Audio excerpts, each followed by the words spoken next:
সর্বোচ্চ চেষ্টা করার পরেও দেখবেন, সর্বোচ্চ চেষ্টা করার পরেও দেখা যাবে দিন শেষে আপনি অপরাধী হয়ে বসে আছেন। আর আমি একটা লেকচারে বলেছি না, পুরুষ মানুষ বোকা।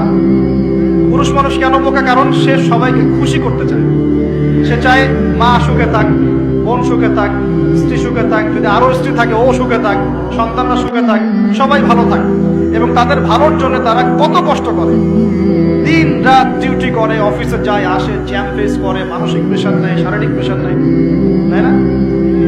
অথচ এই কষ্ট কিন্তু মহিলারা বোঝে না। বোঝে? সবাই বোঝে না।